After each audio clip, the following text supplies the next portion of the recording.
chains holding him down, completely humiliated, backstabbed by the exact people he trusted the most. He watched his only ally get taken down right in his arms. With zero options left, he took a dive into the endless void, but that wasn't game over for him. Grinding time. He goes right back to being the underdog everyone treated like trash. Suddenly, a sacred artifact awakens right inside his chest. The hidden system locked onto him as its host, dropping a massive alert. A mythic class officially triggers. And just like that, everything changed, as an overpowered aura rips the sky apart, rocking stats that can't even be measured. That clowned orphan just evolved into a walking calamity, so everyone who turned their backs on him is getting wiped off the map. Get ready for a flawless revenge run. Smash that like button, subscribe to the channel, and let's watch the Sword God awaken. It all kicks off on Awakening Day, showing a freezing spot packed with adventurers. Just ahead, they find the entrance to the Death Gate, a high-ranked dungeon. Plus, this spot is known as the very first dungeon level to ever appear, and plenty of fighters haven't made it back. Going against the grain, our MC decides to solo this challenge, even with his life on the line. Su-ming is clearly built different, having just defeated the toughest divine beast of them all. But things get heavy when some scumbags surround the area, demanding our boy hand over the sacred loot he just bagged. The blonde kid claims the era of the slaughter god is over, and tells him to give up. Realizing the truth, our boy sees this was just an ambush while he was busy clearing the dungeon. Right as he looks over, the MC spots the familiar face of Zhang Tong leading this pack of trash. Pointing his weapon, Jane Tang tells him to drop the artifact, saying he won't finish him off just because of their old friendship. Flashing a wicked smile, he warns he's only gonna wipe out all of our MC's skills. Our boy gets pretty disappointed, commenting on how dumb he was to treat that clown like a brother since they were 18. Staring right at the traitor, he realizes just how toxic this dude really is. So our boy finally raises his blade, deciding to show him what happens when you try to steal his loot. The force of the sword is so heavy it makes the whole place shake. Gripping his weapon, Su-ming dares these losers to come and take his sacred ring. However, Zhang Tong's goons hesitate after feeling the crushing pressure coming from that blade. The villain still smirks, fully aware his twisted plan is going perfectly. Suddenly, someone comes flying to the sky, quickly closing in on the chaos. Our MC gets confused by this presence heading his way. Turns out it's the beautiful Ren Xiaohou man dropping right into the middle of the mess. The moment our boy realizes who it is, he completely drops his guard, running into his arms. The girl says she was deeply worried about the ambush. Relieved, our MC smiles and shares that he secured the sacred item, but he admits he has no clue how those guys found his location. Meanwhile, Zhang Tong watches from a distance with a look that says he predicted every single move. A sharp pain strikes the hero's chest, coming from the person he trusted most. Looking back, Su-ming asks Ren Xiaoman why she did this. The traitor leader cheers and triggers a magic barrier to trap our boy. Right then, a giant magic circle pops up to seal our MC away. Bound by chains, Su-ming understands he's been betrayed by his closest ally. On top of that, Zhang Tong and Ren Xiaoman laugh in his face, revealing they only wanted to steal his power. They actually admit to using our boy's 9-star skill just to grab the sacred loot. Consumed by rage, our MC screams out, trying to break free from that cursed seal. The hunters don't waste any time and launch an attack, wanting to take him down. Out of nowhere, a skeletal hand bursts from the ground and stops the enemies in their tracks. And that's where it gets crazy. A new person appears from the explosion to protect our paralyzed boy. Shocked by the sight, Su-ming wonders how this girl decided to show up right at this moment. This is Ji Yao, and she makes it clear nobody is laying a finger on the MC. The necromancer tells our boy to stay strong since these frauds don't deserve the loot. Furious, Zhang Tong snaps back that even her arrival won't change his fate. Things quickly escalate to a wild level with spells and swords clashing everywhere. Charging forward, the villain orders his men to body anyone who gets in their way. Ji Yao spots danger approaching and warns our MC to stay on high alert. Without warning, the villain hits Ji Yao with a surprise attack. Taking advantage of her lowered guard, he lands a brutal sword strike. Our MC's eyes go wide in pure disbelief watching his only friend get hit. Despite being trapped, he tries to fight back, but Zhang Tong claims it's useless. The scumbag just keeps landing ruthless strikes, aiming to end him fast, almost giving up on his own life. He remembers his friend lying near defeat on the ground. Screaming with all the rage inside him, he triggers a divine skill. A massive explosion rocks the battlefield, blowing everyone away. Reaching out his hand, he catches Ji Yao in his arms and mourns what happened to her. Our MC feels his friend's life slipping away. Smiling through the pain, she tells him not to be sad, saying it wasn't his fault. Right after that, a sword drops straight from the sky. Holding his friend's body, our MC swears to get revenge on every single one of them. Dead serious, Su Ming vows that if he ever makes it back, Ren Xiaoman and Jiang Tong are gonna pay. Those pieces of trash get confused and start panicking, having no idea what our MC is plotting. Suddenly, Jiang Tang realizes our boy's plan is to take the sacred item straight into the Cave of Death. Desperate, the villain starts screaming at his men to stop the NC from jumping into the abyss. Su Ming just looks at them with pure mockery, asking if they really want the ring. Leaping into the void with Ji Yao in his arms, he dares them to come fetch the artifact. As he falls, the golden ring gives off a blinding light, completely washing over our MC before vanishing. Everything goes dark, leading our boy wondering if he actually met his end in that drop. Then a wildly bright light starts glowing, completely blinding him. The brightness slowly fades, revealing a hand reaching up toward the sky. Glancing around, Su Ming notices he's in a totally different spot and tries to figure out where he is. Just then, a guy grabs a microphone and starts talking to the crowd. Over in the school courtyard, a student raises a staff, bragging about awakening his skills. The loudspeaker announces that Wang Xiang nailed the ceremony and became a 3-star enchanter. Watching this play out, our MC notices the crowd's luck isn't looking too hot. A weird sense of nostalgia hits, and our boy starts realizing this place looks extremely familiar, and no one saw that coming. It clicks that he actually traveled back in time to when he was 18. Staring at the chubby Wang Qiang, he remembers the guy really did become an enchanter back in the day. Our MC begins recalling the exact moment all his classmates are about to step on stage. Meanwhile, a student named Li Songyang celebrates unlocking a 2-star warrior class. Not all the students share that same awakening luck though. The second Song Li awakens as a mage. Our boy confirms everything is playing out exactly like before. Smiling, our guy mutters a few words while processing the whole situation. At that very moment, he knows for a fact he was miraculously sent to the past. Our MC locks his eyes on the stage with hawk-like focus, watching the absolute mess unfold. He wonders if this heaven-sent second chance is his ticket to avenging the betrayal he went through. Suddenly, the crowd loses it because someone just awakened a hidden combat class. Right in the middle of this intense energy, we see Jiang Tong showing off a legendary talent. The announcement quickly confirms the traitor awakened as an 8-star demonic hammer warrior. Watching from afar, our boy remembers how that piece of trash always acted tough thanks to his pureblood family. Things get tense as Su Ming glares at his enemy, eyes full of rage from all those memories. But a hand taps his back, breaking his thoughts and saying they've been looking for him for ages. Feeling the touch, our boy turns his head to see who's sneaking up from behind. To his surprise, he comes face to face with a young-looking Ji Yao. Our MC tries to hide his emotions while the girl asks if something's wrong. Deep down, an image of his friend dying in his arms flashes through his mind. Snapping back to reality, he lets out a smile. The old man announces the next student, calling Ji Yao up while the MC observes from a distance. Walking toward the massive monument, the girl sees the giant energy sphere glowing right in front of her. As soon as she reaches out to touch the light, a weird sensation rushes through her body. Realizing the awakening's power, she is blown away by the intense glow surrounding her. Out of nowhere, a blinding light shoots toward the structure, signaling a rare talent. The glow only gets brighter, confirming the girl just unlocked an ultra-rare skill. It reveals she's become a 7-star necromancer, leaving the entire crowd speechless. People start hyping up the school for having 2 geniuses, while our boy just watches calmly. Soon enough, our MC cracks a smile, already knowing exactly how this ceremony ends. They finally call Su Ming's name, and the crowd starts throwing shade, calling him a futureless orphan. In this awakened-dominated world, the Dragon Realm has become the center of all this mystical power. Ever since Awakening Day hit centuries ago, humans have had to learn how to deal with this new reality. These people completely transformed the planet, building massive, futuristic cities. Because of this, every kid who turns 18 gets a shot at changing their life and becoming a warrior. That glory comes with a steep price though, since they have to face off against terrifying creatures. Which brings us to our MC, standing right in front of a gate. Staring into the portal, our boy reaches out to grab an item from inside. He pulls out a seriously OP sword, showing off his 9-star potential and a legendary tier class, earning himself the title of Slaughter God. The old guy is completely stunned, having never seen anything like this before. Meanwhile, the students start whispering, wondering if a 9-star genius is being born. Our MC just raises his arm straight toward the light, feeling a familiar vibration from the runes. Our boy focuses to receive his new power. Suddenly, a golden light explodes from his chest, and he recognizes the divine ring. Confused, our boy realizes the divine item time-traveled right along with him, followed by a very suspicious screen popping up. The system confirms a successful awakening, announcing Su Ming now holds the Mythic Sword God class. Frozen in his tracks, the MC watches as bizarre energy takes over the sky. Up on stage, the teacher is losing his mind because he's never witnessed anything this strong. The students start gossiping, claiming this level of brightness has to mean a legendary combat class. Boiling with envy, Zhang Tong refuses to accept being outshined by some random orphan. Through all this, our boy stands still while the energy intensely circles his entire body. Now the little screen prompts our MC to identify himself. Feeling nervous, our boy places his finger on the golden display so the system can run a full user check. Once the scan finishes, the high-tech panel recognizes Su Ming's name and validates the new data. We also spot the new class icon glowing on screen, proving he's the new Blade Master. And just like that, everything changed. He ends up scoring the golden sublimation talent. Staring at the screen, our MC can't believe it, realizing this power level is way beyond what he had in his past life. So our boy cracks a smile, knowing the tables have completely turned in his favor. Aiming to test this power, the kid raises his hand to open his skill interface for the first time. He gets pretty bummed out when he checks the panel and sees his proficiency level sitting at exactly 0%. Left speechless, a drop of sweat rolls down his face as he stares at the empty screen. He wonders what kind of sick joke the system is playing on him. Meanwhile, the crowd starts getting restless, wanting to know if the kid is finally done. Su Ming starts mildly panicking because he doesn't have a single skill. Right then, the panel starts glowing differently, initiating the recognition of the sacred ring. Catching on to what's happening, our boy is stunned to see the divine item connecting with the screen. The system identifies the ring, unleashing a massive energy surge that shakes the very ground. Facing that giant screen, our boy feels that something big is about to go down. Out of nowhere, a massive pillar of light pierces straight through the sky. The old man almost falls over from the force, wondering what on earth is happening. He's asking why a colorful 10-star symbol appeared in the sky, proving our boy's talent surpassed his past life. Our guy steps back out, leaving the entire crowd in absolute shock. They start whispering that the MC is an actual monster for reaching this power level. Jiang Tang is terrified, refusing to accept the guy he used to mock is now miles ahead of him. Holding the microphone, the teacher shouts that this year is making history. Finally, the man announces that even as a swordsman class, Su Ming's level is limitless. Su Ming walks away from the monument, with all the students' eyes glued to him. Then the crowd starts gossiping, claiming the Blade Master class is actually garbage for swordsmen. They explain that this class tries to do everything but ends up being mid at almost every attack type. Naturally, our MC gets pretty annoyed by that comment, but he stays quiet, realizing that in the eyes of those fools, he's nothing more than trash now. Suddenly, Ji Yao comes running over to our boy. Congratulating the MC, she shows how happy she is with his results. The girl tells him people are just talking nonsense, guaranteeing he'll rise above it with his skills. Thanking her, Su Ming admits he couldn't care less about what the students think. Truth is, he figures this negative reaction is exactly what he wanted all along. The announcer cuts our MC's thoughts short, calling the next student up. At that moment, a pretty red-haired girl steps out from the crowd. It's Ren Xiaoman, strutting confidently toward the monument with Zhang Tong wishing her luck. Without hesitating, our MC turns his back to leave the area. Ji Yao asks if he wants to watch the finale, but he lets her know he's not interested. Deep down, our boy vividly remembers exactly how that traitor played him. She had zero mercy on him in the end. Meanwhile, Ren Xiaoman walks up, getting completely hyped up by everyone at the ceremony. Feeling on top of the world, she flashes a smile, knowing she's the center of attention. As he walks down the city streets, the MC decides to completely ignore the school event. Looking at the city, our boy notices things look the same, but he feels that everything has changed. Out of nowhere, the little screen shows a total concealment skill, hiding his true stats from everyone. Staring closely, our boy realizes this skill is perfect for operating in the shadows. This legendary ability lets him alter any info about his class or power level. The ring floats up, glowing with massive energy right in front of him. Thoroughly surprised, our MC can't believe the ring is giving off this much power. The system load fully integrates the sacred ring straight into the MC's stats for a major boost. This is where it gets good. The system notifies our MC that he scored several OP skills from his old combat class. Speechless, our boy notices he now has the power of the sword god mixed with the old slaughter god. Finally, the status screen completes, showing that our MC is undeniably crack. Our guy thinks to himself that being a genius without raw strength is way too dangerous.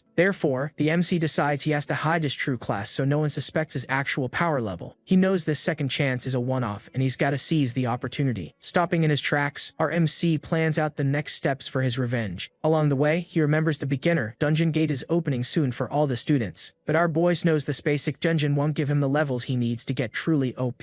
His real goal right now is to track down and body the most broken boss out there. Before that, our MC realizes he needs a sturdy weapon to avoid any close calls. Meanwhile, we see the massive building our MC is heading toward. In another location, Ren Xiaomon is seen getting super cozy with Zhang Tang. The girl talks to Zhang Tang about Su Ming, mentioning his 10-star skill could be highly useful for them. Hearing this, the villain agrees they need to keep our boy on a tight leash. We spot Zhang Tang checking his phone. The girl claims she's going to use her charm to reel our MC right back in. Cutting back, we see the giant building our MC just entered. Up on the 12th floor, our boy walks straight into a pricey wholesale weapon shop. As soon as he steps in, a clerk welcomes him, and he notices the whole place is packed with high-tech gear. Our MC sees a bunch of students walking around, checking out weapons for tomorrow's challenge. Watching the crowd, our boy overhears people complaining that the gear cost an arm and a leg. Right in the middle of the shop sits the famous Frozen Heaven sword going for $1 million.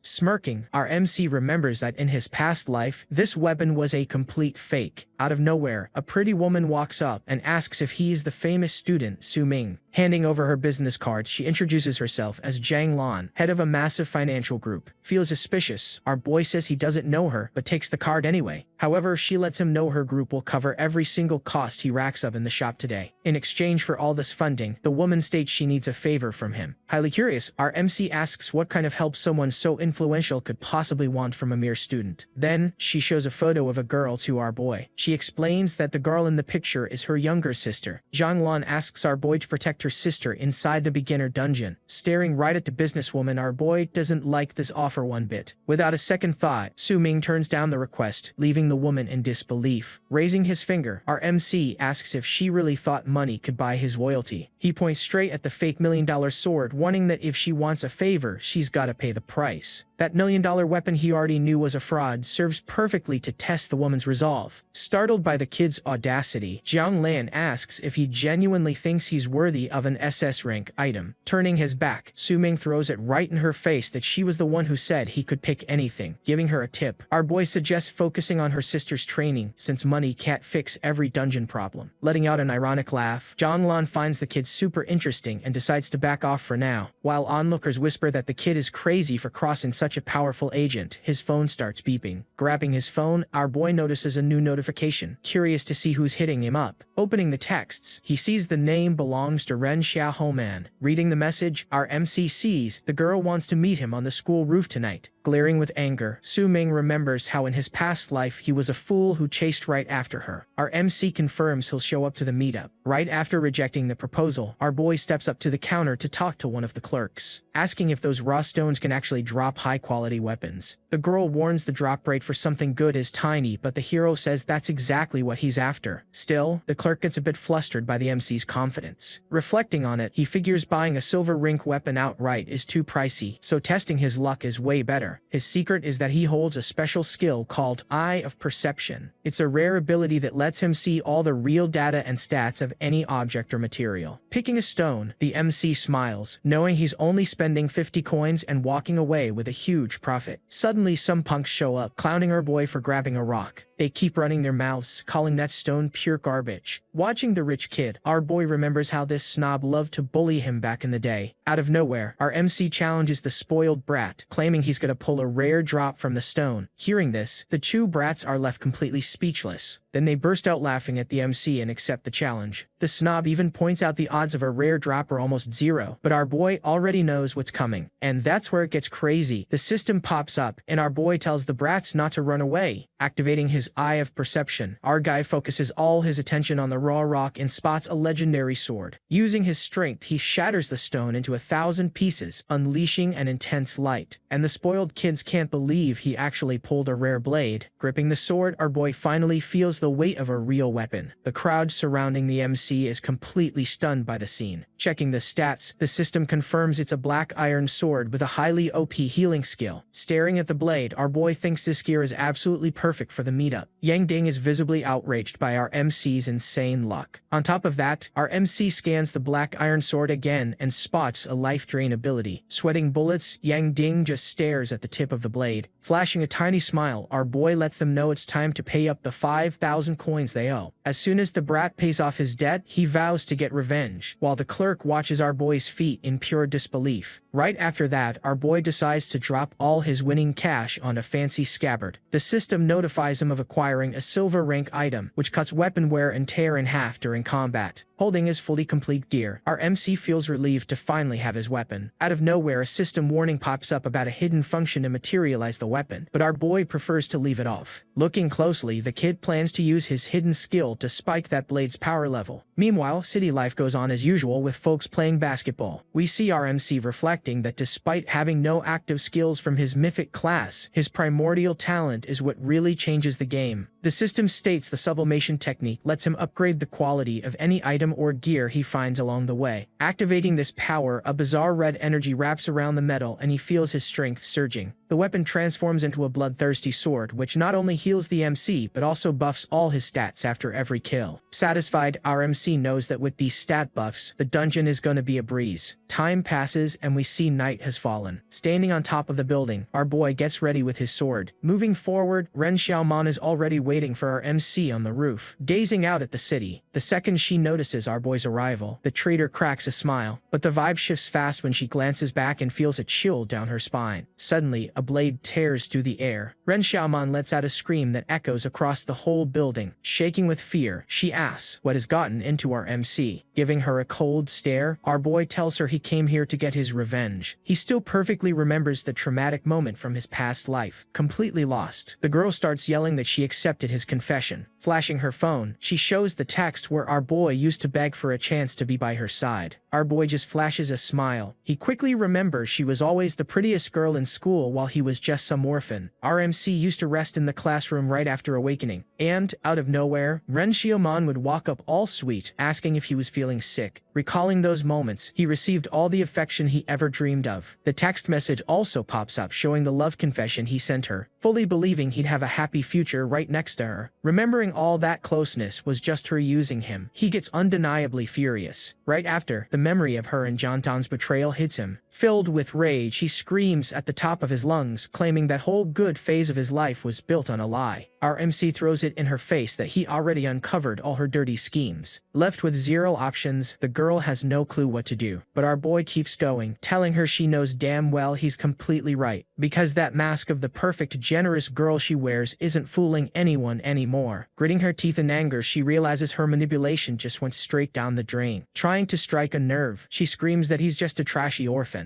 Instead, our MC just turns to leave while she yells that Jiang Tang is gonna destroy him. Chuckling mockingly, our boy advises her to worry more about her own image. Consumed by rage, Ren Xiaoman feels utterly humiliated by a piece of trash like him. Grabbing her sword, she tries to take our MC's life. Leaping at him with full force, she attempts a fatal strike, but our boy just stands there. And no one saw that coming. A sinister red energy starts swirling around his sword. The system confirms the blade's blood drain ability activated perfectly. A surge of dark power explodes across the roof, slicing right through the wind, showing the spoiled girl's vital energy getting siphoned to buff the MC. Drained of strength, the loser collapses on the ground. Looking down at her, our MC points out she's reaping exactly what she sowed. Still on the floor and completely wrecked, the girl cries out of pure hatred. Remembering his past with Ren Xiaoman, he loses the drive to get his revenge on her. His sword starts glowing blue. The blade shatters into fragments as our MC turns to leave, telling her to let her little boyfriend know to come find him if he's actually got the guts. Walking away, our MC leaves her all alone. Suddenly, the system pops up with a special gift from Director Wong, sending him a strengthening pill, adventurer gear, and 10,000 coins. The moment the sun rises, our boy is already up, holding the strengthening pill the director gave him. Swallowing it whole, our MC complains about the taste but thanks the principal for the assist. Immediately, the system notifies him of a level up, rewarding him with 10 extra points to spend however he wants. On the status screen, it reveals the new original sword body skill, letting the MC learn any technique. Heading toward the school, our boy feels significantly more confident. Staring at the horizon, our guy says today he's gonna unleash his full power in the beginner dungeon. We then see the academy's main entrance, packed with students gathered for the annual challenge. As students crowd the courtyard, the loud chatter makes the vibe super energetic around the massive gate. Glancing sideways with a bored look, our MC realizes nobody there has a clue about the power level he's actually packing. Suddenly, 3 guys show up asking to join his squad, clearly eyeing his 10-star talent and the director's items. Knowing they're just gold diggers, our boy brushes them off instantly, lying that his party is already full. Running toward him, looking panicked, Ji Yao asks if it's true he already has a team, completely caught off guard by the news. She claims she ran over as fast as possible just to ensure she'd be the first to fight beside our boy. Worried about the mission's danger, our MC thinks his goal is way too risky and doesn't want his friend getting hurt. Finally, our boy quietly admits he plans to solo the whole thing, but someone suddenly walks up to talk to him. A blue-haired kid named Yan Zhe introduces himself as a 9-star demon hunter and invites the hero to his squad. Furthermore, our MC remembers this guy was also a powerful awakened in his past life but politely declines the invite. Stepping up, Ji Yao announces to everyone that our boy is already on her team and tells them to stop bothering him. We also see our MC thinking about how solid and reliable his friend is for having his back. Glancing at the old clock on the pole, our boy realizes the exact moment the dungeon opens has finally arrived. Suddenly, the official warning for the start of Challenge 1227 pops up, and the gate starts glowing. Up on the big screen, Director Wang apologizes for being at home, admitting he lost track of time and overslept today. He explains that this one-day journey is a mandatory rite of passage for all newly awakened students at the school. The second the students cross the entrance, the system will automatically ID them and log all the data for the test. Plus, the master warns that final rewards depend entirely on each warrior's contribution level during the intense fights. But he emphasizes that forming parties is the best strat to keep anyone from getting badly hurt by the bizarre creatures inside. Agreeing with the rules, Ji Yao gets a massive scare when she notices our boy is no longer standing next to her. Yelling that it's time to start, the director orders all students to enter the portal immediately so they don't waste valuable time. The crowd goes into shock, noticing our MC was the first to jump ahead of everyone without waiting for a soul. Walking through the light, our boy feels a strange nostalgia, remembering how terrified he was of this place full of deadly monsters and hidden trials in his past life. Locking his gaze, our guy decides that in this life he's picking the hardest challenge of all, taking down the final hidden boss. Right after, we see he landed in the Raging Tide Forest, an F-rank spot loaded with hidden dangers in the woods. Scanning the scenery, our MC realizes the beginner dungeon map changes randomly every single year. Moreover, our boy notices this location is completely different from what he faced in his past life, which changes everything. The system explains that spawn points inside the portal are random, meaning everyone has to map out their own route. Staring intensely, the guy understands the monsters he'll run into here won't be the same as before either. Out of nowhere, our boy comes face to face with a giant tree, an elite monster capable of burning anyone caught in its branches. Aiming to only fight the secret boss, our MC decides his best move right now is dodging these annoying mobs and saving his energy. Activating his tech panel, our boy starts mapping out the path to track down the items he needs for his real challenge. However, he knows if too many students jump in at once, gathering all the required loot for his mission is going to be a massive pain. Leaping nimbly, our guy starts sprinting, needing to use the solo time to clear the route and reach his objective fast. As the clock hits 7:30 in the morning, Ji Yao spawns at the portal looking around the woods to spot the hero. We also see other students whispering that the place looks pretty empty and quiet, giving them a false sense of security. Suddenly, Ro feels something off and warns her party to stay sharp after catching some weird movement in the bushes. Finally, a mysterious blur goes rushing by in the distance, putting all the students on high alert to figure out who is moving that fast. Screaming for help, a student runs in total panic as the ground shakes from something terrible approaching. Plus, the other guys around him totally panic, realizing the situation just went way out of control. We also see a bloodthirsty swarm of giant rats charging straight at the rookies. The system drops a real-time report confirming 3 challengers just lost their lives. Shocked by the news, Ji Yao notes that even strong warriors got taken down incredibly fast. Meanwhile, another student runs out of breath through the forest, desperately trying to find a safe hiding spot. To her despair, she realizes she got separated from her party and is totally alone in the woods. Watching her every move, some camouflaged monsters stalk the girl as she tries to figure out where to run. Despite that, the young girl feels a chill down her spine because the silence proves a predator is nearby. Suddenly, a massive shadow covers her body, and absolute terror takes over her. A monstrous monkey with glowing red eyes drops from the trees, showing it won't show an ounce of mercy. Like a starving beast, the creature winds up for an attack while the student squeezes her eyes shut, begging for help one last time. The girl believes nobody is going to make it there in time. Unexpectedly, a flaming blade slices the sky with insane speed, landing a direct hit on the enemy. Our MC finally shows up, destroying the opponent with a heavy strike and saving his classmate's life. A guy lies on the ground completely terrified, feeling like his end is approaching in that bizarre dungeon. Furthermore, a level 5 elite bear shows up with massive claws, attacking the poor kid who has zero chance to defend himself. Our boy hasn't made it to the spot yet, but things get heavy as the student screams in pure panic when the beast hits him. Meanwhile, multiple level 2 swamp hunters surround other groups, proving these mobs are working in packs. We also catch a level 3 hunting hound leaping onto another student, who totally panics, saying his end up close. Right after the system warns that teleport point 9 is surrounded, and the guy begs for backup over the radio. However, a giant level 5 lizard looking like a dragon steps out, striking even more terror into the crowd's hearts. On top of that, the monsters keep pouring in non-stop from the 11 o'clock direction, leaving all the rookies trapped with no way out. A girl checks her tech interface and realizes her 5-man squad is getting absolutely bodied by the enemies. Sadly, she watches almost all her teammates get wiped out, and despair fully takes over right in the middle of the fight. But the young girl only managed to hide because her friends sacrificed themselves, giving her a window to bolt through the brush. It's only been half an hour since the challenge started though, and the student realizes the difficulty is absolutely insane for mere rookies. That's why she wonders if any of the newly awakened will actually make it out of this cursed place, full of real danger alive. Suddenly, our MC flashes by like lightning, wiping out the nearby creature with a single sword slash. The girl's jaw drops at such raw power, and she thanks our boy, recognizing him as the 10-star genius. Su-ming stands there looking mysterious while the rescued girl asks if he's really the 10-star prodigy. Answering with pure coldness, our MC claims he was just passing through, but warns there won't be a second time. He then drops the bomb that the monster isn't actually dead yet, making the young girl's eyes widen in pure terror. Running as fast as her legs can carry her, the student yells. She's grabbing help and tells our boy to hang in there. Firing up his eye of perception, the hero runs a deep scan to uncover every secret about that bizarre creature. The system quickly pulls up the stats for the level 3 mutant monkey king, showing some seriously high strength traits. Our MC pieces together that being a mutant is exactly how it survived the slashes from his silver rank blade. Still, our boy realizes regular mobs on this F rank map shouldn't be packing this much defense. Out of nowhere, the beast lunges straight at the hero, attempting a brutal smash that would turn anyone into paste. Keeping his cool, our boy just watches the enemy's movement, getting ready to counterattack in style. Flashing a confident look, the guy decides it's finally time to test drive one of his new legendary combat techniques. Because our MC wants to feel the weight of this divine power, challenging the giant monkey to a pure speed duel. We also catch the screen confirming he inherited several hidden skills from his old Slaughter God class. So the Hidden God Step is revealed as his third technique, and the system shows our hero now has a major trump card. Finally, the description explains this power boosts his speed by 50% and grants full immunity to any physical or magic damage. Activating the Hidden God Step, our boy gets a wild speed buff and vanishes from the monster's sight in the blink of an eye. While the beast looks lost, our guy respawns right behind the enemy and lets the giant monkey know it's game over. Even though the creature tries to react somehow, Su-ming's agility is just built different, and he toys with the opponent's sluggishness. With a bored look, our MC mentions the fight lost its spark since the mutant monster can't even land a hit. However, the hero's reflection in the creature's eyes shows that beast's fate has already been sealed by a true blade master. Swiftly, our boy launches a fatal strike with his blade, stating he won't play with the opponent anymore. The system then confirms his absolute victory, showing the mutant monkey king got easily bodied by our hero. We also spot a reward popping up in the air, which turns out to be a bronze rank skill scroll called One Line Slash. Checking out the item, Su-ming figures that even with a low rank, this technique is going to be a huge help in the starter map. Suddenly, a golden alert flashes across the sky, announcing to every player that the dungeon's first blood has been drawn. As soon as the screen drops the details, everyone notices a level 2 player scored the first elimination and snagged a rare title. This news ripples through the forest, leaving all the other students completely floored since nobody expected a feat like this so fast. On top of that, every participant receives a free healing potion as a bonus, and one girl celebrates finally getting her health back. Naturally, the crowd starts gossiping about whether Su-ming pulled this off, while our boy realizes he just made a slight miscalculation. Realizing 30 minutes have passed without anyone else getting a kill, he decides to pop total concealment and vanish into the shadows. Su-ming keeps walking through the dense forest fast but quickly notices he isn't alone anymore in that gloomy setting. Stepping out from the dark, a pack of hungry level 3 wolves appears with their eyes glowing in pure malice. Our guy doesn't show an ounce of fear, figuring this is the perfect moment to test drive his brand new attack. Without hesitating, the MC triggers his sublimation talent once again to give that skill scroll a major upgrade. That basic bronze ranked technique starts shining intensely, undergoing a bizarre and seriously powerful transformation. Confirming the upgrade, the system shows the skill evolved to silver rank, turning into a deadly quick draw sword slash. As the beasts gear up for their final pounce, our boy just takes a deep breath and waits for the perfect window. With lightning speed, the hero unleashes a massive blue energy arc that slices through anything standing in his way. The MC unloads that blue energy strike, slicing the first monster, while the system alerts him to an 80 experience point gain. This carnage keeps rolling as he wipes out 10 beasts in a single go, securing another 800 points for his stash. Tallying up every elimination, the system shows 100 wolves just got bodied, scoring our boy a whopping 8,000 experience points. By 9:30 in the morning, our MC chills for a sec while gripping his weapon coated in his fallen enemy's blood. Smirking, he watches the system confirm he hit level 9, even unlocking the legendary Wolf Hunter title on the side. He scans the battlefield full of bodies, mentioning that spamming the quick draw technique is the easiest way to wipe the map. Gripping his sword hilt tight, he gears up for another round of heavy strikes against the starving pack. Totally locked onto his objective, the guy starts charging up some wild energy to pinpoint the next targets roaming nearby. With a determined glare, our MC decides it's time to unleash all that built-up power in one single motion. Swinging the blade at a cracked speed, he executes a sweeping slash that glows with an intense blue hue. The attack creates a massive shockwave, sweeping away everything in its path and sending the monsters flying with zero mercy. Hitting the opponents dead on, the impact's force is so heavy, those beasts don't even process what just struck them. But the vibe shifts fast when our boy notices some sketchy movement coming from deep inside the smoke. And that's where it gets crazy. A massive explosion rocks the forest, revealing the real boss finally decided to show its face. Standing tall, the level 10 Wolf King steps out with glowing red eyes, promising to give our MC a seriously hard time. Right at 8:30 in the morning, a whole new phase kicks off for the other students trying to survive inside the dungeon. We see a handshake sealing a partnership, with the system confirming the rookie's party formation was a total success. Hyped up for a win, the kids jump into action, yelling for everyone to hurry up and match the squad's pace. Starting their counterattack, the crew rushes the monsters since the main force finally arrived to clean up this mess. Meanwhile, one of the guys grips his sword hilt super tight, proving he's ready to fight for his life in this spot. The blue-haired student lands a clean strike on a giant green creature, making the beast feel the full weight of his steel. Despite the danger, the young fighter follows through with his slash, opening a gap in the monster's defense as it roars in pain. Totally amazed by the outcome, the students watch their experience points tick up on screen, jaws dropping at the reward they just bagged. Plus, the system confirms the death of a mutant rat, and the boys cheer, swearing they won't lose to the guy who scored the first kill. Crying tears of pure joy, the blue-haired kid finally hits level 2, feeling like all the grind was entirely worth it. Out of nowhere, a brand new alert flashes in the sky, leaving everyone stunned as it announces another boss monster just went down. The news reveals some level 9 fisherman snagged a leader elimination, leaving the crowd wondering how such a basic class could be so cracked. Rewinding the clock 10 minutes, the scene completely flips as we spot a blue trail slicing straight through the dense forest's dark. Without warning, our boy unleashes that OP technique we saw earlier, striking the giant wolf with surgical precision. Instantly, the beast's health bar drops, with our boy's strike proving who the real master of this cursed place is. Our MC unloads a devastating slash straight through the mutant beast's chest, sending blood flying everywhere. Taking an explosive step, our guy shatters the ground beneath his feet while gearing up to finish the job in absolute style. From high up in the air, our boy warns the wolf not to get cocky just for being a leader, since that arrogance is gonna cost it dearly. Flashing a highly confident smile, Su Ming stares the opponent right in the eyes and reveals that Beast's fate is already sealed. And just like that, everything changed. A massive blade of light drops from the sky, splitting the monster in half and ending this wild fight for good. Soon enough, the system confirms the Wolf King is completely toast, and our MC hits level 10, scoring several rare reward items. Over in another part of the forest, the blonde kid Yang Ding looks totally wrecked and dirty after scrapping with some basic mobs. Panting heavily, his teammates stare at the defeated wolves and comment on how hard the exhaustion is hitting them. One of the guys even gives thanks for pulling an attack bonus item, knowing the squad would have been absolutely clowned without it. Yang Ding, however, gets completely furious seeing those sky alerts, wondering how a basic fisherman could be this overpowered. Glaring at his chipped weapon on the ground, the guy realizes his starter gear is straight up trash. Visibly annoyed, the blonde starts complaining he got scammed at the weapon shop, claiming that's why he can't show his true power. Screaming at everybody, he tells his squad to shut up and reminds them he's the one tanking all the damage up front. Suddenly, an image of Su Ming crosses his mind, and he feels a sick wave of envy over all the success our boy is getting. In the end, Yang Ding swears that if he runs into our MC in there, he's gonna body him to let out all this pent-up rage. Our MC crouches down in the brush while watching the golden screen confirm he finally smashed level 10. The system then alerts him that he unlocked his first-class change mission, making the guy realize a golden opportunity just dropped. Recalling his past life, he remembers he only hit this level way after he had already left the rookie starter dungeon. Back then, the mission was E ranks, and he had to grind all the way to level 15 just to handle the heat. This new life is a totally different story though, since our boy hit level 10 while still chilling inside the training map. Quickly, the system reveals his new objective is to hunt down the Red Rock Cave Guardian, which happens to be a pretty cracked elite monster. Hyped by the news, our MC realizes the quest dropped right where he's currently at, making this whole run way easier. To top it off, the hero scores a platinum rank swordmaster skill, letting him equip any heavy weapon while totally ignoring level requirements. The scene shifts over to the First Academy's meeting room where the vibe is getting highly tense among the directors. All the performance data is currently flashing on screen, but our MC's name is nowhere to be found among the top ranks. Scratching his head, the director is totally lost on how a 10-star prodigy like Su Ming completely vanished from the top 500. He even brings up how he gave the kid a starter item pack, fully expecting the young guy to be dominating the entire field. Out of nowhere, the room's door gets forcefully thrown open, interrupting the chat and putting everyone on high alert. Vice Mayor Anne Reinling storms in absolutely furious, demanding to know why the school's top prospect isn't delivering the expected results. Flashing the reports, she complains about being promised an unbelievable genius, yet the stats are showing a totally different reality. The director tries to cool things down, explaining that our boy's class usually has a much slower start compared to the rest. Visibly annoyed, the woman claps back that this doesn't excuse such garbage performance, suspecting the old man is just lying to score tokens. Furthermore, she highlights the success of other students like Yan Zhe and Zhang Tang who are climbing the ranks with zero effort. Because of this, the official decides to slash the Academy's medal quota down to just 2, leaving the director entirely desperate. Even though he tries to negotiate, the vice mayor warns the school has been dead last for ages and might catch a ban from the next tournament. Storming out of the room, she leaves the master all alone to eat the loss and carry the pressure of restoring the school's prestige. With his eyes on the few seals left, the director whispers Su Ming's name, silently praying our boy won't let him down. Cutting back, our boy is shown crouching right at the Red Rock Cave entrance, gearing up to face his major class change challenge. Our MC checks the virtual map and confirms he's at the exact quest spot, thankful he didn't run into any annoying mobs along the way. Stepping inside the pitch-black cave, he mentions he never came here in his past life, feeling curious about what kind of creature might jump out. Still, the vibe gets pretty tense when our guy catches some weird movement, putting on a serious face as he readies up for whatever is coming. Without warning, a massive club brutally smashes the ground, kicking up dust and proving this welcome party is anything but friendly. A level 6 minor goblin steps up next with blue skin and glowing red eyes, glaring at the hero with pure malice. We also catch our MC analyzing the beast up close, wondering if that thing is an actual earth spirit or just one ugly-ass goblin. Wasting zero time, our boy does a quick footwork drill to build momentum, and goes straight for the elimination without giving it a chance to react. The hero then unloads a highly precise slash that hits the monster dead on, while the scream flashes danger warnings from the sheer violence. From up high, our guy realizes he needs to move fast so all this noise doesn't alert the entire cave. Unfortunately, the system flashes in the air, warning that the cave's consciousness has awakened, and goblin mode is fully activated. Heavy footsteps immediately start echoing down the hallway, showing that first beast was just the start of a massive headache. Catching on to the escalating danger, our MC comments that things aren't looking nearly as simple as he originally imagined. Out of nowhere, a massive horde of monsters swarms in, and the system confirms every single goblin in the place is about to ruthlessly hunt our boy. The screen then pops up a bizarre monster's face, explaining that this wild mode makes these creatures act with insane aggression. Staring down dozens of enemies rushing his way, our boy locks in and preps for an all-out war inside this cursed dungeon. Even though he notices the creature's levels aren't that high, our guy is still blown away by the absurd amount of monsters flooding the zone. Glancing down at his blade with some concern, the MC wonders if his gear's durability is actually going to hold up against this many targets at once. A sudden sense of danger hits, making his eyes go wide as he realizes something way bigger is sneaking right up behind him. From the shadows, a giant goblin steps out with glowing red eyes, proving to be the real nightmare of this cave that could terrify absolutely anyone. As the giant monster swings a massive club strike, our boy has to act fast so he doesn't get squashed like a bug by that raw strength. Strategically placed snipers also pop up, letting arrows fly at the hero to shut down any chance of a clean escape or counterattack.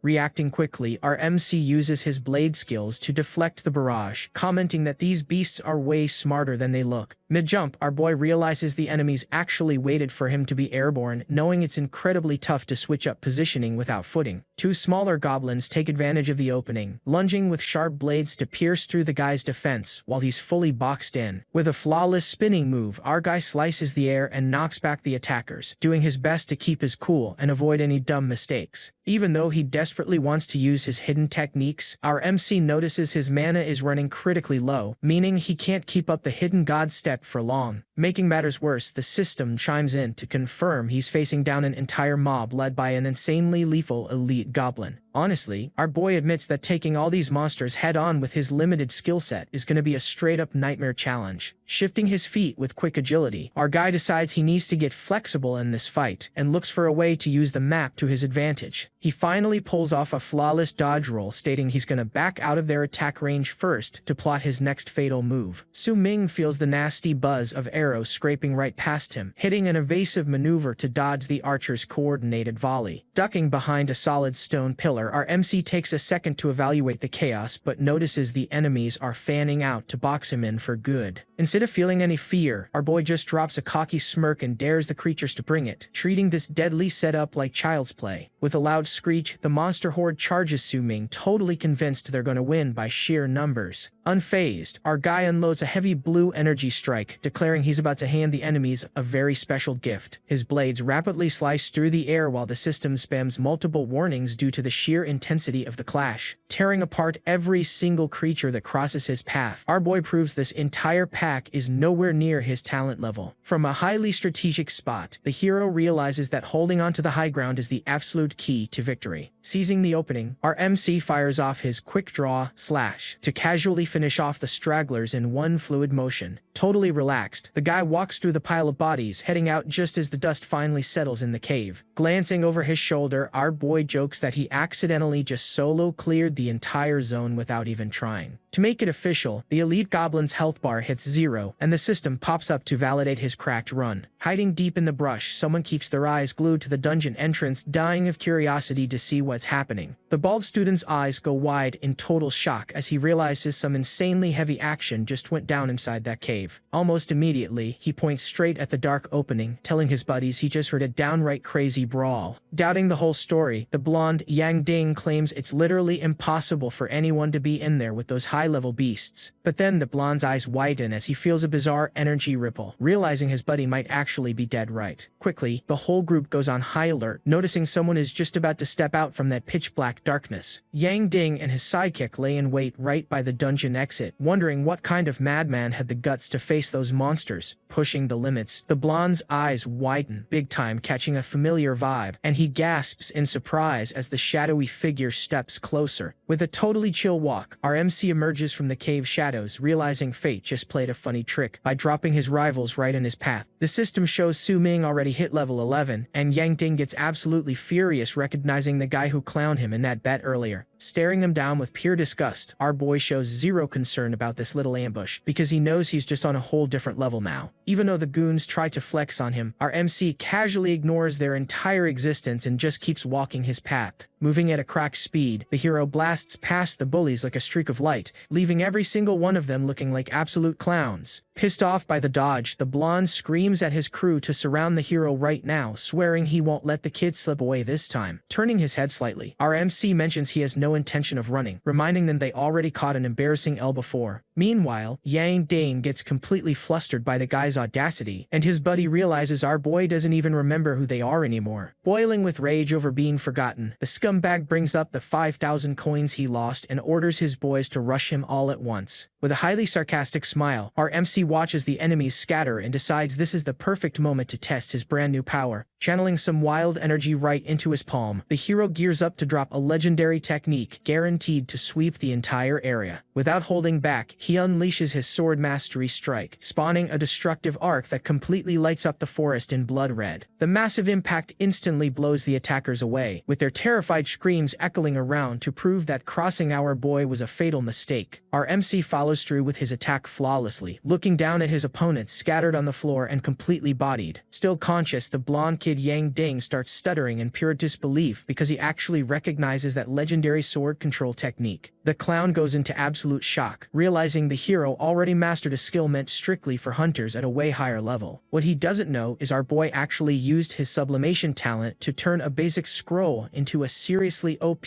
gold rank item. Deep down, our boy figures this flashy skill will definitely make everyone believe he's genuinely part of the Swordmaster class. Strolling right to the wreckage, the guy celebrates scoring the location map for the cave's secret chest as a sweet reward. Right on cue, the system pops up the high-tech interface, locking in the exact coordinates for the final prize our MC has been hunting. But out of nowhere, the hero drops a surprised look when he reads the details about the new destination popping up on his screen. Turns out the map actually shows a second half to the Red Rock Cave, buried way down in the depths of that gloomy spot. Plus, the mission's title mentions the life and business of monsters, leaving our boy extremely curious about this whole bizarre setup. At exactly 11:30 in the morning, a massive burst of flames goes off while a group of girls celebrates their win against the forest beasts. Proving they can totally handle themselves, the girls thank their level 7 leader for stepping up to run this all-female squad. The students quickly start looting the enemy bodies for anything valuable, while one girl asks her friend if she's burnt out from the fight. Suddenly, one of the girls drops a confused look, catching on to the fact that the vibe around them just shifted in a super sketchy way. Glancing around with heavy concern, she asks her friends where their final party member disappeared to inside all that smoke. The girl gets a massive scare and lets out a scream, fully realizing some freaky stuff is unfolding right in front of her eyes. Completely lost, she looks left and right, wondering where the rest of the crew could have possibly vanished so fast. This leaves the young girl tripping out since the squad was just dividing up loot a second ago, and those monsters should be laid out on the dirt. However, she realizes there is literally nothing left in the brush, and the total silence starts creeping the poor girl out. Her eyes suddenly snap wide open after spotting a bizarre trail, and she screams in terror knowing things just spiraled way out of control. Panning out to the gloomy forest, the chilling mystery of where the monsters and her friends went completely takes over this cursed map. According to the system's info drops, we learned the goblins in this world love hiding in damp, dark spots to set up those dirty ambushes. The panel also explains these nasty creatures boast a crazy high birth rate, using literally any means necessary to multiply their numbers fast. Scanning through the data, our MC finds out these mobs mature in record time, trapping themselves in an endless cycle of breeding and growing. Graphic images break down exactly how cruel these beasts get while operating under the forest's pitch-black cover. Sprinting non-stop, our guy feels totally disgusted by the sick settings of this reality, wondering just what kind of messed up world he's in. Right away, the high-tech interface flashes to confirm he finally hit the exact coordinates locked into the secret map. Glancing around the thick brush, our boy gets pretty confused, genuinely wondering if this is actually the right spot for the quest. With nothing but a dark, silent pit in sight, the hero realizes this dungeon entrance isn't nearly as obvious as he originally thought. Scratching his head, the guy notices nothing but endless trees around, starting to suspect the system completely bugged out on the location. Dead serious, our MC looks up at the sky to analyze things calmly so he doesn't waste time searching the wrong area. Out of nowhere, a weird trail of smoke starts creeping up from the ground, proving something is buried right under his boots. Firing up his cracked perception, the hero catches a small rodent moving right before it gets snatched by some sinister red energy. With a wicked smirk, our boy figures out the zone's secret while his eye flashes with the power of his newly activated vision. Connecting the dots on the Red Rock Cave title, he realizes the legendary loot isn't sitting up top but is actually buried deep underground. Finally, our boy stares down into the flaming abyss, noticing the true entrance drops straight down into a massive underground lair. Watching the smoke billow up, the MC gives the beast some credit for being smart enough to use fire to camouflage the cave opening. His gaze sharpening, our guy gears up to jump right into that pit and face whatever is waiting for him at the bottom. Inside, we get a clear shot of the fiery lair packed with shadows, where these foul creatures are just waiting for their next victim. Hiding away in the dark, the guy realizes he can't just jump one monster without pulling the aggro of the entire mob at once, because the system clearly states that horde mode is fully active, meaning one little noise is going to spark a massive free-for-all in the pitch black. Keeping his eyes on the prize, our boy reminds himself his only real goal here is to get his hands on that high-value map treasure. All of a sudden, he spots a female student in serious trouble, completely surrounded by those freaky creatures inside the thick smoke. Catching onto the trap, the hero realizes the girl fell right into the monster's setup, feeling totally disgusted by how nasty these mobs truly are. But our MC keeps his cool and decides to scope out the situation before doing anything reckless. Echoing through the cave, the girl's screams beg for someone to get her out of this terrifying mess. With a cold stare, our boy figures her presence makes a perfect distraction while he hunts the final prize. He honestly believes he owes nobody a rescue, preferring to focus strictly on his own grind for loot and power. Still, the guy critiques the rookie's lack of prep for jumping into a deadly zone without enough strength. Changing his tune, our boy's eyes go wide, hearing that the girl's family is loaded and can pay up. Finally, the goblins launch their finishing move, and the girl lets out a desperate scream as the beasts pounce. A massive pillar of fire erupts right in the lair, sending everything flying from the MC's cracked attack. Leaping with agility, our guy dodges the debris while watching the monsters get swallowed by the blinding flash. With a confident smirk, our boy triggers his Swordmaster technique to shut down the threat for good. Unleashing a heavy strike, the hero creates a shockwave that cracks the cave floor and stuns the enemies. On top of that, the system reveals the skill's brightness is a fatal weakness for goblins who hate strong light, because one precise move is all it takes for our MC to push the beasts back without even dirtying his hands. Standing in the smoke, the guy notices Zhang Yunqing is entirely wiped out and can barely stand. A quick glance back lets our boy know the monsters gave up, confirming his escape plan worked flawlessly. Thanking him for the save, the young girl looks at the hero with pure admiration and introduces herself as Zhang Yunqing. However, our MC recognizes her face from a photo and realizes fate just brought them together. Walking away, our boy warns her he was just passing through and doesn't want any small talk, even with the girl begging. The guy claims she'll only drag him down and tells her to fend for herself. Checking his interface, the hero locks back onto the treasure hunt, completely ignoring his new acquaintance's cries. The second the map sensor flashes, our MC realizes the golden prize is extremely close. Finally, the sound of footsteps on the gravel hints that something new is about to pop up right in front of him. Looking back, our boy confirms the monsters stopped tailing them and lets out a cheer, knowing he found the hideout. Plus, we spot a silver chest right ahead, but our MC uses his sublimation talent to evolve the loot into something way better. As magical energy fills the room, Zhang Yunqing just watches everything with a totally shocked expression at that bizarre power. Her eyes wide, the girl is completely hypnotized by the blinding light, proving the hero's transformation was a massive success. Holding the item, our boy celebrates since the chest hit gold rank, packing the best possible rewards for this level. A draw interface also pops up in front of him, leaving the guy super hyped to see what the final prize is going to be. At last, the system announces he scored the full Shadow Flow suit and a rare skill scroll to massively buff his stats. Staring at the drops, our MC looks pretty bummed, realizing the platinum scroll doesn't match his class at all and complains about the wasted effort. Furthermore, the guy notices Zhang Yunqing wearing a super guilty face and wonders if his bad luck is tied to her being there. That's because the girl finally gathers some courage, revealing her awakened class is actually a highly rare 7-star soul healer. Hearing this, our boy goes into total shock while the system pings, announcing she's officially part of his squad as a new partner. Meanwhile, across the map, things are getting ugly as several players get wiped out by a sinister presence that just won't stop attacking. Walking coldly over the defeated, someone proves this competition is life or death, with the body count constantly rising. With a freezing sigh, this new enemy shows off a bizarre frost power that chills the air and makes the dungeon vibe super heavy. Claiming the weak only deserve to fall, this villain is already hunting his next target target to clear his twisted mission quota. But then the purple-haired girl steps up, glaring at the trail of destruction and skeletons on the ground with pure rage. Hitting 12:30, massive ice spikes burst from the ground, proving a high-level clash is wrecking everything around. Quick on her feet, the girl dashes across the frozen landscape, trying to secure better positioning against any surprise strikes. Standing on a cliff, she monitors every sketchy movement down below while trying to catch her breath from the sprint. Dead serious, she locks her eyes on the target, showing she won't back down even knowing this opponent is a pure combat monster. Down below, a shadowy figure shifts through the bushes, revealing the ambush is primed and ready to drop at any second. Taking the leap into battle, the impact of her landing proves this insane fight against the ice user is about to go down. A sinister glare full of malice tracks every move the prey makes while tension completely takes over the frozen area. Suddenly, the attacker leaps off a rock with his heavy weapon, leaving the purple-haired girl completely shocked by his raw speed. The strike's impact cracks the ground and kicks up dust, as the villain claims he's just playing hunter with a helpless animal. Gritting her teeth, the girl tries to stay focused despite realizing she's facing a vastly more experienced and dangerous foe. With extreme confidence, the guy lands and comments he never expected a girl from that academy to hold out this long. He then starts clowning the students' power levels, claiming most of them are nothing but a bunch of futureless losers. Flashing his giant blade with a mocking smirk, the villain wonders why she keeps fighting a battle that's already lost. Right after the psycho reveals his level 10 quest demands he eliminate 50 players just to score his first promotion. Hearing that twisted confession, the girl realizes the enemy traveled from another city strictly to massacre the rookie zone. That maniac smile grows as the guy swears to wipe everyone out, claiming the weak are just stepping stones for his grind. Driven by an absurd bloodlust, the villain charges at her once again, showing zero mercy or hesitation. The girl quickly tries to dodge the fatal strike, stepping over remains that prove she isn't the only victim today. However, the attacker shatters her summoned skeletons in one swing, bragging that those low-level toys won't last a second against him. Locking the gaze of pure hatred, the guy warns the fun is officially over and he isn't giving her another chance to run. Finally, he unloads a bloody slash technique, lighting up the entire scene with a massive, destructive red energy. Sweating bullets, Ji Yao closes her eyes expecting the final hit, only to realize the blood strike got blocked at the last second, because a burst of energy erupts mid-air, blasting the villain away while a mysterious hero steps up to the front. Taking advantage of the pause, other students yell to the girl, letting her know they arrived to provide backup in this intense clash. A closer look lets the girl recognize the blue-haired guy, remembering he's actually an old classmate. Furthermore, the archer already draws his bowstring, ready to fire magic arrows at the maniac, wiping out the zone. Over in another part of the cave, the system pings to signal it's time to turn in the treasure fragment and clear the quest. Watching the screen with satisfaction, our MC comments he finally knocked out every requirement for this annoying objective. Right after that, the promotion stats pop up, revealing Su Ming is officially a sword god with doubled strength and speed buffs. Walking next to Zhang Yongqing, our boy claims he's now fully confident he can absolutely body the secret boss hiding in there. However, the hero senses a shift in the air and decides this is the perfect time to pop that scroll from the chest. The interface quickly confirms the soul healer item is used, and a bluish light starts wrapping around his new partner. Eyes going wide, Zhang Yongqing feels an absurd power coursing through her veins as she grips her staff tightly. Plus, the system details she just unlocked a platinum tier skill that grants a 200% experience bonus for the whole party. Losing his cool completely, our boy yells in shock reading that OP multiplier value, knowing it's gonna skyrocket their levels. Finally, the girl looks at our guy with a totally flushed face, barely believing she managed to unlock such a divine technique. Thinking about her cracked luck, our MC pulls a sly face, knowing that experience bonus is way too good to pass up. Soon enough, the hero points the way and says he changed his mind, agreeing to guide her through the map, leaving Zhang Yongqing jumping for joy. She also explains her sister's guards couldn't handle the lair, while our boy decides to put up with the rich kid just for that OP skill. Out of nowhere, our MC's eyes go wide as he gets an audio alert straight from his notification system. A yellow letter also pops up on screen, revealing some urgent intel about the girl named Ji Yao. Meanwhile, the red-haired villain raises his massive weapon, gearing up to unload a seriously heavy strike. Crashing into the ground, the attack carves out a massive trench as the aggressor tries to crush anyone in his way. With a look of pure disgust, this maniac flexes a dark aura, proving he won't stop until he completely wipes the battlefield. Trying to fight back, the blue-haired hero fires his magic sealing arrow, leaving a bright green trail in the air. But the impact just kicks up a dust cloud since the opponent is way tankier than the squad ever imagined. Eyes wide open, the student realizes his secret technique got shattered in one move, and panic fully sets in. Running toward the danger, the guy screams for his brother as the dungeon situation gets more desperate by the second. His reaction speed is cracked, allowing the villain to trigger his flying blood to slash and launch multiple red energy blades. Standing in the wreckage, the attacker surveys the defeated trail, showing nobody here is leveled enough to face him. Pure terror shakes Ji Yao and her friend as they realize the squad is wiped and they're fully boxed in by this monster. Glaring at the opponent, the blue-haired hero mentions he's never seen anyone this OP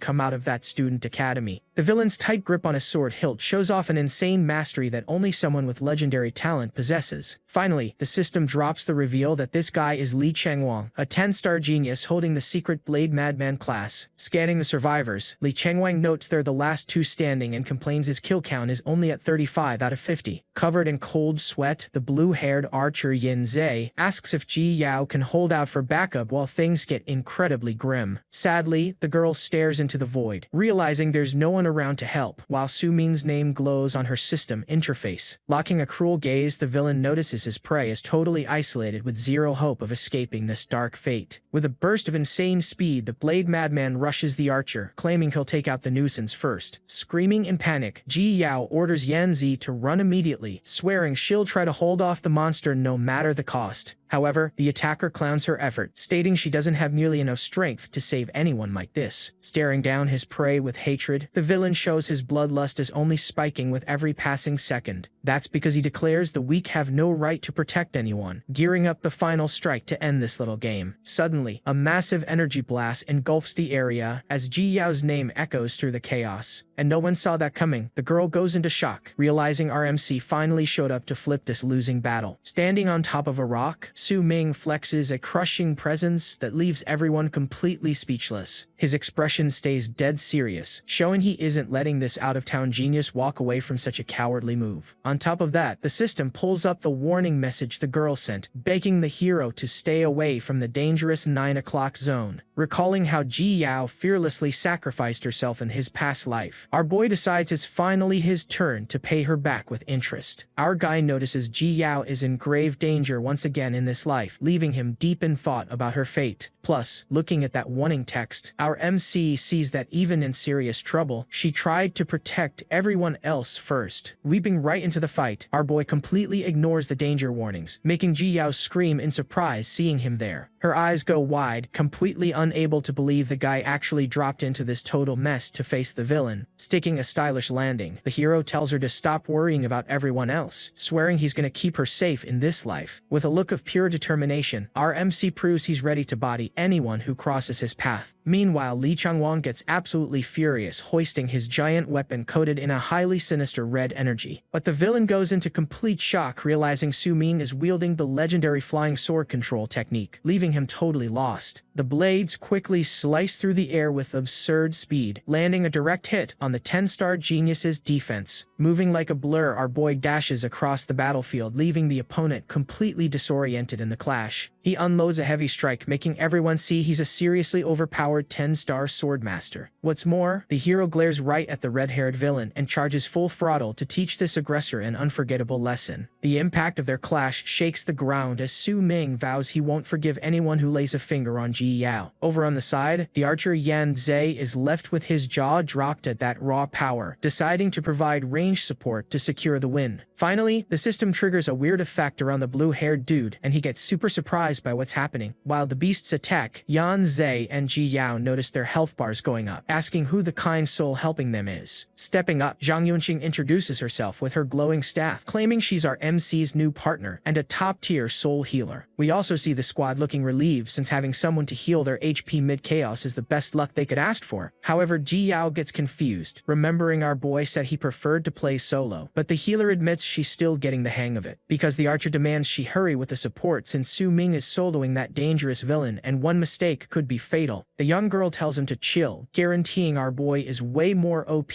than anyone here can imagine. Meanwhile, the hero keeps up his fast attack combo, leaving Li Chengwang completely lost against his insane movement. Stuttering with rage, the villain asks himself how a simple swordmaster can pack such broken power. Cold sweat drips down as the attacker realizes our boy's technique is superior, meaning the fight is completely slipping from his control. Staring down the opponent with pure coldness, our MC proves he isn't even slightly clearly intimidated by the rival genius's fame. On top of that, the two zip across the battlefield while the impact of their strike shakes everything, proving this is a top-tier clash. Admitting the hero is way stronger than his intel suggested, Lee Chum-wong realizes he severely underestimated the kid's talent. Still, the villain claims it's time to decide who's really in charge, challenging our boy to a final duel between 10-star classes. Hearing the opponent's name, our MC gets thoughtful, trying to jog his memory on where he knows this Lee Cheng-guang from. He quickly remembers this guy was an absolute legend in his past life, though fate never gave them a chance to cross paths back then. Flashing a slight smirk, our boy realizes this is the perfect opportunity to change the course of history this time around. With contained fury, the hero pushes forward and unloads a light strike, testing if the rival's defense can tank his blade. We also see the weapons clashing to create a massive explosion of sparks as the two fighters measure their strength mid-dungeon. Suddenly, the villain triggers his Blood Blades technique, launching multiple red projectiles straight at our boy's chest. Reacting with ninja-like reflexes, Su Ming wonders if the guy honestly thinks he'll win using such a predictable strat. But our MC holds his ground, blocking the rain of attacks, quickly noticing the fight's vibe just shifted in a very sketchy way. Meanwhile, Lee Ching-wong lets out an evil laugh, yelling that the hero walked right into his trap without even sensing the real danger. That's because the system triggers a body paralysis effect, trapping our boy in a red energy circle that completely locks his movement. Finally, the attacker abuses the opening and goes for the killing blow, warning that it's game over for the sword master. Gathering a bizarre red energy in his palm, our MC shows he still has one seriously OP trick hidden up his sleeve. Right after he unleashes his sword mastery, creating a destructive pillar of light that makes the cave floor violently shake. Riding that burst of power, our boy manages to shatter the paralysis seal, backing away from danger with absurd agility. His sarcastic smirk returns as our guy warns that playtime is officially over, ordering his blades right back to his command. The blades quickly slice the air at high speed, completely boxing the opponent in without leaving a single escape route. On the flip side, Lee Chang-wong believes the hero is completely defenseless without a sword in hand, highly confident in prepping his final attack. And that's where it gets crazy. The villain gets blindsided by an invisible strike that leaves a heavy damage trail on his chest, forcing him to back up. Eyes wide, the 10-star genius goes absolutely berserk with rage, unable to process how he got hit in such a humiliating way. Gripping his weapon hilt tight, our MC preps to end this dispute while keeping total focus on his opponent's moves. As things fall apart, the attacker finally notices our boy is operating on a totally superior combat level. Suddenly, the system shows the hidden god step activating, revealing a crazy broken gold ranks movement technique. Furious, the villain unloads the 5 Shadow Blade strike, trying to shred the hero with a frantic, dangerous combo of slashes. Dodging every move with extreme ease, our boy leaves nothing but after images behind while the speed buff glows on screen. Cold sweat drops as Lee Chang-wong realizes the guy's speed just spiked drastically, sending him into total despair mid-fight. Finally, Su Ming pops up right in front of the villain and gives a highly ironic apology before charging up his ultimate finishing blow. Our MC flashes a victorious smile, celebrating because he got full control of his weapon back to end this brawl once and for all. Plus, we see Yanzi and Ji Yao shouting that the healing is done, rushing in to give that much-needed backup in the fight. However, the blue-haired hero's eyes go wide, realizing something bizarre is going down right inside that dust cloud, because the smoke starts clearing, revealing the fighters' silhouettes while everyone holds their breath to see the impact's outcome. Walking with a lot of struggle, the red-haired villain proves he took heavy damage but still tries to stay standing despite being completely wrecked. Completely chill, our boy just stands there wondering if the clash is finally over, or if the enemy still has gas for another round. Meanwhile, his friends' eyes are practically sparkling with admiration, since they've never seen such absurd power from a regular student. We also see the crew hyping up our boy for absolutely bodying a 10-star opponent in such a short amount of time. Even so, Lee Chum-wong starts giving off a sinister red energy, proving he hasn't accepted this humiliating defeat yet. All of a sudden, Jiang Yunqing lets out a desperate warning scream, telling the hero to watch out for a cheap shot coming from behind. Locking his gaze dead serious, our MC tracks the dangerous movement but stays completely calm so he can react at the perfect moment. Because the villain attempts a desperate blood strike but ends up leaving a massive opening that our boy spots instantly. Watching this go down, the archer Yan Zhe is left in absolute shock at the bizarre twist unfolding right before his eyes. Furthermore, The healer pulls a terrified face, scared that her partner's gonna get hit by that deadly blade technique. Finally, Ji Yao screams Su Ming's name as the tension maxes out right in the middle of that cursed forest. Staring intensely at the enemy, our MC notices the red energy trap is getting tighter and tighter around him. Suddenly, the villain unleashes his tropical forest quick-knife technique, spawning a storm of slashes that tears the air with raw force. Plus, the blades circle the hero like a deadly hurricane while a scarlet glow completely takes over the cave.